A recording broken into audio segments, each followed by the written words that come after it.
Let's take a look at a game that was played in the first round of the current Norway chess tournament. So the white pieces were played by a young grandmaster named Jan-Krzysztof Duda. Let's take a look at Duda here from his Wikipedia page. He's a Polish grandmaster. He's 22 years old. His FIDE rating is currently 2753. So he's 12th or I think he's currently 16th in the world. So he is a top player. Another up-and-coming player is his opponent, Alireza Firouzja. Let's take a look at his Wikipedia picture.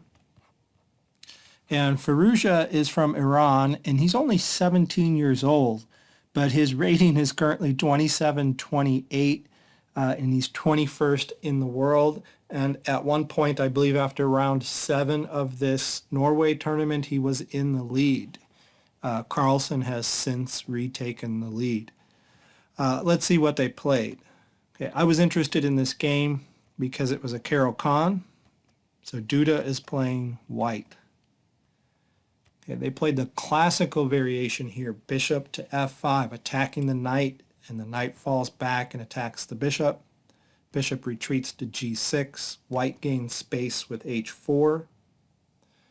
Black gains an escape square for their bishop on h6 with h6. Knight to f3 threatens to play knight to e5 to attack the bishop. And the old main line is knight d7 to protect that square, and that's what Firouzja chose in this game. More modern way to play it, I believe, is knight to f6 or e6, both of which sometimes transpose into the same position. But knight to d7 is sensible, keeping the knight off of the e5 square. So white expands with h5, gaining more space, a potential square for his rook on h4, bishop h7, and then white decides to trade off the powerful bishop because he wants to castle on the queen side and he doesn't want that bishop pointed at c2. So bishops get traded. This is all the main line. Then e6, bishop d2. Sometimes white develops the bishop to f4. If he does that, often black will play queen to a5 check and white will retreat the bishop to d2 anyway, and the queen goes to c7. So they have this little dance back and forth. White just decides to go straight to d2. Now black can castle on either side of the board. I studied the line where black castles queenside in an earlier video, but we're going to watch black castle kingside in this video.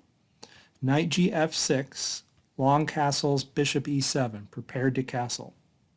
King to b1, king safety, castle short.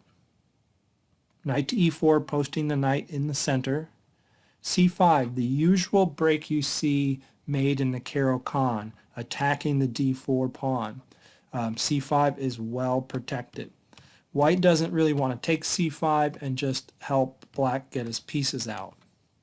So white plays bishop e3, protecting d4 further, and threatening to take on c5 at this point with two defenders of the c5 square. So black removes one of the defenders of c5, trades knights, and then plays knight f6 to gain a tempo on the queen. And black enters this line, allowing white to gain a pawn here on b7. I think I'd rather be black in this position. I'm happy to give up a pawn for an open b file to attack that white queen, that white king sitting on b1. Knight to d5, centralizing the knight, attacking the bishop on e3. Queen to a6, and then the rook comes to b8, offering even yet another pawn, but white cannot afford to open all the files over here on the queen side. So white plays bishop d2. Now, once the rook came to b8, black was making a threat. Knight to c3 check forks the king and the rook because the pawn is pinned. So white protects that c3 square with bishop to d2.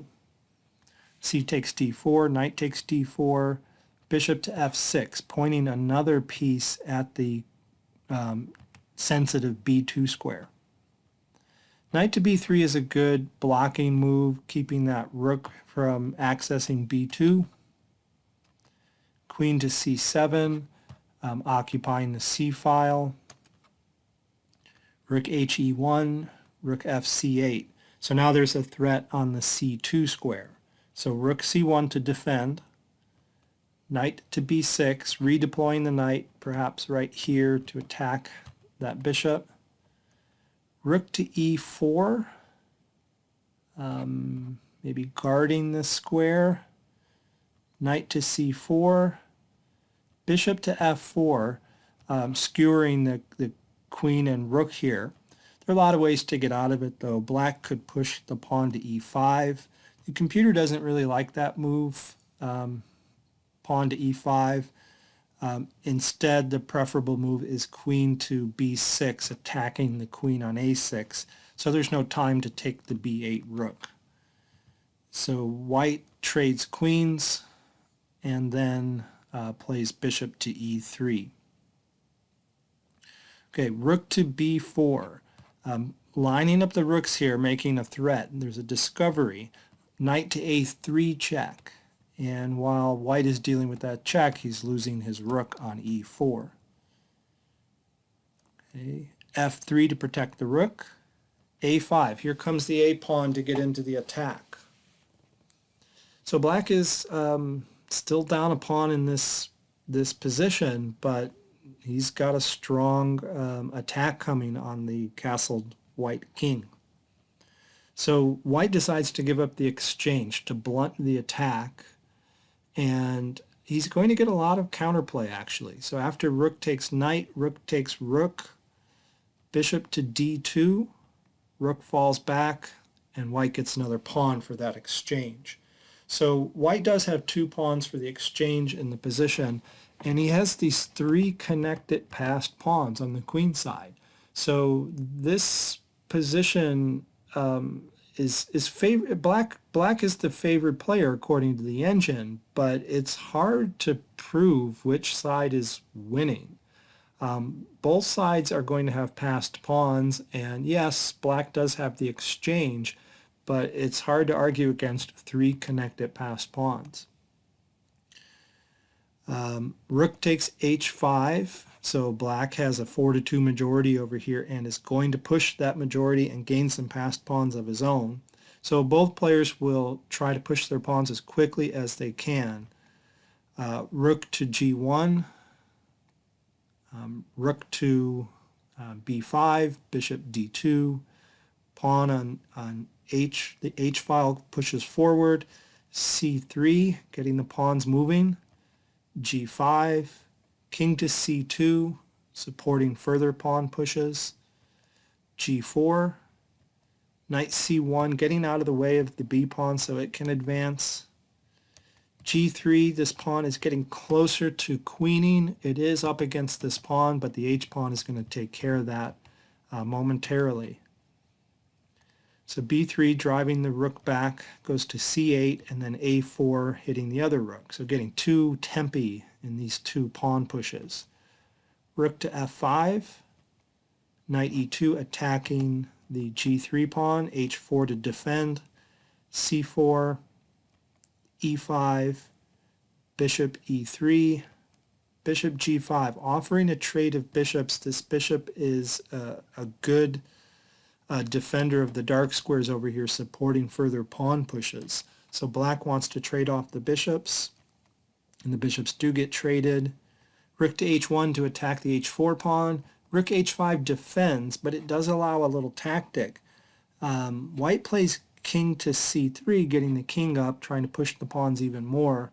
White did have the option of taking the g3 pawn since the h pawn is pinned, but black could have responded with rook to g5, and then after the knight moves out of the way, black can take the g2 pawn with check. And it's a little unclear. So white didn't go for that. White plays king to c3. Black continues to push their majority, and so does white. Pawns go forward.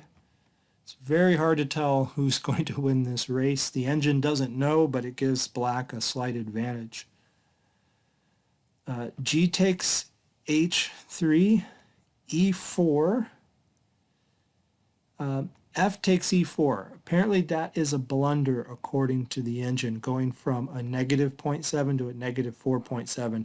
It's just, these two connected pass pawns are just too strong, and I guess they cannot be stopped.